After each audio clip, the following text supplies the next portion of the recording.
Hi Planty Friend, it's me. Today let's talk about Ficus Lyrata, otherwise known as the Fiddle Leaf Fig. They have these gorgeous paddle-shaped leaves and the plant can grow into a massive stunning tree in the household. So let's get right into it today. Let's talk about lighting. When it comes to lighting, Ficus Lyrata are sun-loving plants. They want as much sunlight as possible. They're definitely not low light tolerant plants.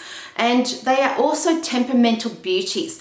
What I mean by that is that when a Ficus Lyrata is in one position in the household, they don't like to be moved if they're happy in that position. So usually when I bring a Ficus Lyrata home from the nursery, I place it in the area that receives the most sunlight, whether that's indirect sunlight or even direct sunlight.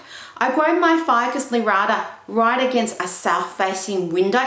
They are literally kissing the window, and my Ficus Lyrata, they receive indirect sunlight all day long and also direct sunlight in the afternoon. I haven't had any issues with burning of the leaves even during summer.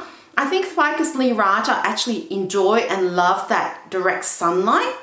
When it comes to watering, I water my Ficus Lyrata when the soil is completely dry. I thoroughly water it, making sure that all the soil is wet and making sure that excess water is draining out of the drainage hole, and I get rid of that excess water. The reason for that is that I don't want my Ficus Lyrata sitting in water, because if it's sitting in water, then the soil becomes too soggy, too wet, and that can rot the roots. And the type of water I use is just normal Melbourne tap water. They don't need any special water like distilled water or filtered water or rainwater. Normal tap water is quite fine with Ficus Lyrata. When it comes to things like repotting, I only repot my Ficus Lyrata when it's completely root bound, where basically the roots are coming out of the drainage holes, and that's when I repot it, because Ficus Lyrata, they kind of like their roots to be a little bit root bound. They don't actually like sitting in a pot that has too much soil. And so when I'm repotting my Ficus Lyrata, I would only go one size up to make sure that it's not in a pot that's too big for it. And the soil mixture I use just consists of 70% premium potting mix and 30% perlite. If you don't have to be exact either, and if you don't have perlite, you could exchange it for something like pumice or cacti soil. They're quite happy in that soil mixture as well. I tend not to use vermiculite.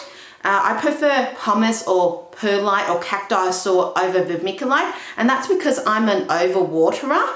And what the difference is that when it comes to perlite makes the soil more well draining, but the perlite doesn't actually hold onto the water.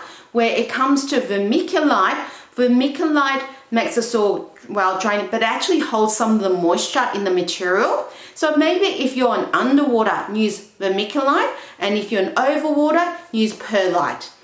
When it comes to, and also when I repot my Ficus Lyrata, I don't use a terracotta or clay pot. I just tend to use a plastic pot and then put a cover pot into it.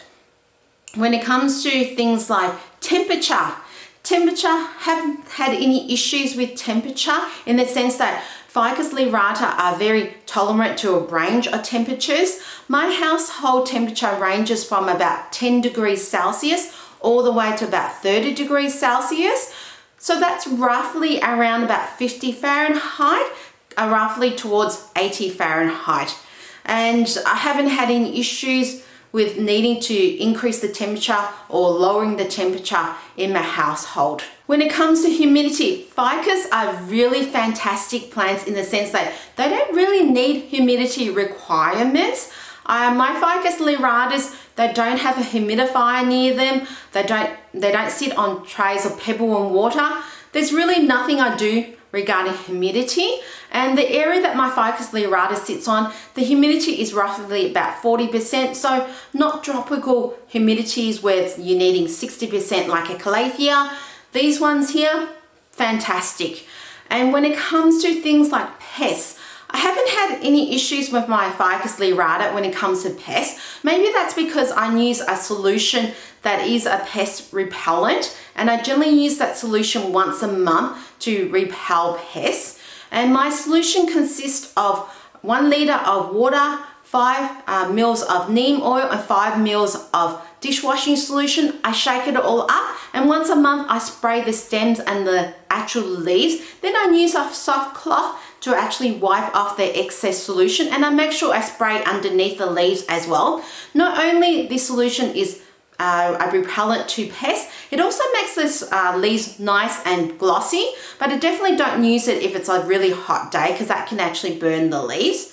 And maybe that's the reason why I haven't had any issues with my Ficus Lyrata having pests. I've heard some people get things like aphids or some things like mealybugs or things like scales. Not so much thrips or spider mites, but if that's a different situation in your household, maybe just treat it appropriately with some pest solution if you find that's happening.